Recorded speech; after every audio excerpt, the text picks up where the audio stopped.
Dear students, I welcome you all to your educational channel Learn and Educate. We were continuing with the Civil Procedure Code section 11. Section 11 is a part of the preliminary section.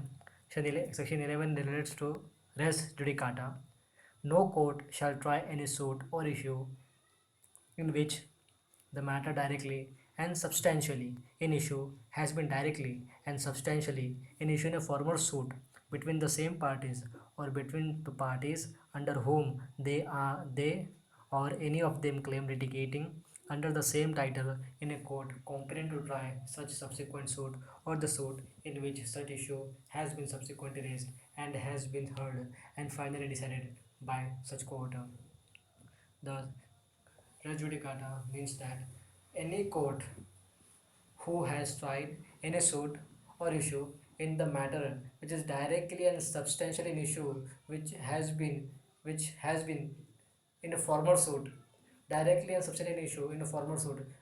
That means the suit decided at this stage, and the suit which was formally so it was in a formal suit, the subject matter, the cause of action in both of them was same, directly and substantially in issue has been the same between the same parties or between the parties under whom they already claim litigation under the same title, under the same title in the court competent to try such a subsequent suit, the suit in which such issue has been substantially raised and has been heard and finally decided by such court.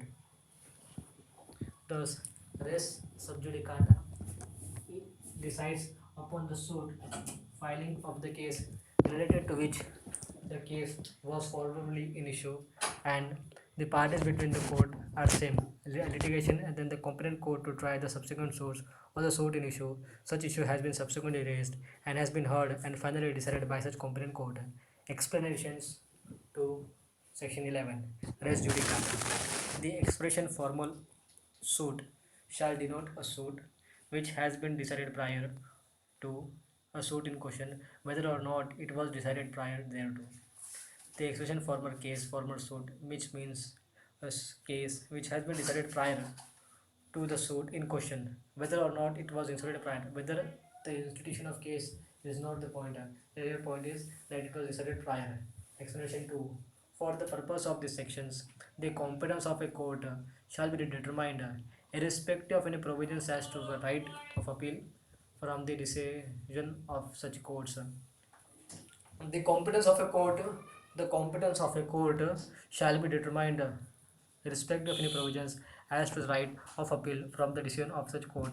Explanation 3. The matter above referred to in the former suit has been alleged by one party and either denied or admitted expressly by the implied by the other, where the subject matter in the suit has been decided is alleged by one party or denied or admitted by one party and by the other. The matter referred to must be for the former suit have been alleged by one party and other denied or admitted by the another. Explanation 4. Any matter which might or ought to have been made on the grounds of defense and any subject matter which was the ground for defense in a former suit or in the current suit, attacking in such a former suit shall be deemed to have been a matter directly and substantially in suit in issue. Explanation 5. Any relief which is claimed in the plaint by the plaintiff which is not expressly granted by the decree shall be the purpose for these sections be deemed to have refused, where the plaintiff has earlier wanting award a relief but it has not been granted by the decree, so therefore in these sections it shall be deemed to be refused under section 11 res judicata. Explanation 6. Where person litigating bona fide in the respect of a public right or of a private right claimed in common for themselves and another, all person interested in such right shall for the purposes of these sections shall be deemed to claim under the person so litigating. Explanation 7th.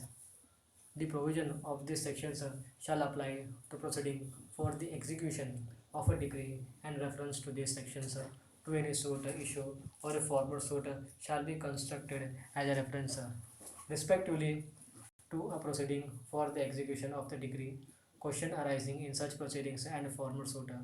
Proceedings for the execution of the decree. Explanation 8. An issue heard and finally decided by a court of a limited jurisdiction competent to decide such issue shall operate as res judicata in a subsequent suit. Nothing withstanding that such court of limited jurisdictions was not competent to try such subsequent suit or the suit in which such issue has been subsequently raised. Section 11 of CPC deals with the doctrine of res judicata, and that is a bar or restraint on the repetition of litigation of the same issues. It is the pragmatic principle accepted and provided in the law.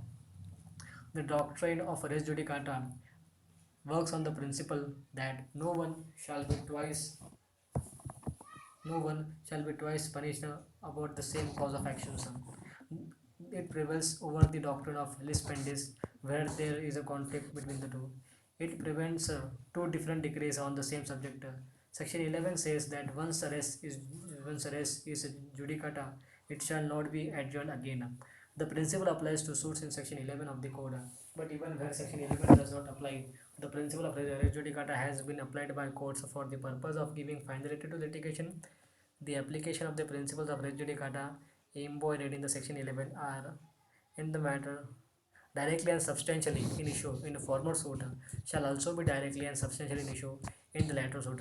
The expression directly and substantially in issue means an issue alleged by one party.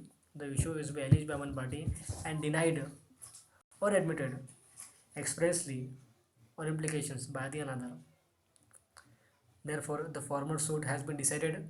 The former suit must, which is decided earlier, the suits in issue shall be heard and finally decided.